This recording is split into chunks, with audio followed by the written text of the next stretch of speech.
1982, Scolari co-starred alongside Tom Hanks on the comedy show Bosom Buddies. He went on to appear in nearly 100 movies and TV shows. In the spring of 1977, Scolari was working as an actor in New York.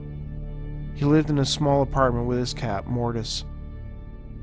He loved to be held. He was extremely affectionate. He purred like a Camaro engine. This cat was the best friend I had. One day, Peter recalled that he had returned to his apartment between shows to find that Mortis was gone. He checked the whole apartment and realized that he had left a window open. He went around the neighborhood looking for his cat and even went to his landlord, Mrs. Scolari, to ask if she had seen Mortis. She told him that she would ask around and tell people to keep their eye out for his cat. Weeks went by and sadly Mortis did not return. To get over the grief of losing his pet, Peter imagined that Mortis had been picked up by a sweet old lady and was being taken care of. About 2 or 3 weeks later, Peter remembered waking up at around 11:30 on a Monday morning, something he found to be unusual. For some reason he felt nauseous and had a terrible pounding headache. He recalled what happened next. I had a ritual. You couldn't wake up without a cup of coffee and lighting up your first cigarette.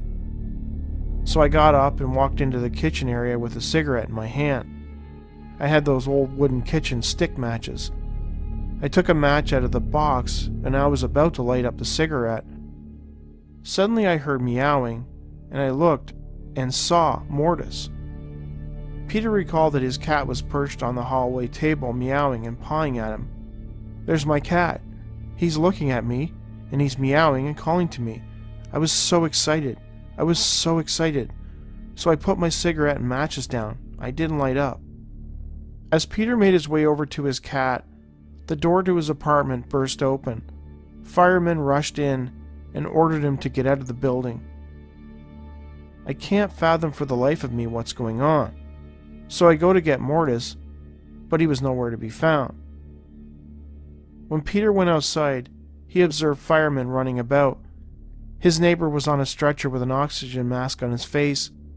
A paramedic rushed over to Peter and checked him out. Peter admits he wasn't quite sure what was going on and was upset that he hadn't been able to grab his cat before exiting the building. At some point he reached into his pocket and pulled out a cigarette. Before he could light it, his landlord rushed over and smacked it out of his hand. She told him that there was a gas leak, and if he was to light up that cigarette, he could blow up the building. Later, when Peter was allowed to return to his apartment, he frantically searched for Mortis to no avail.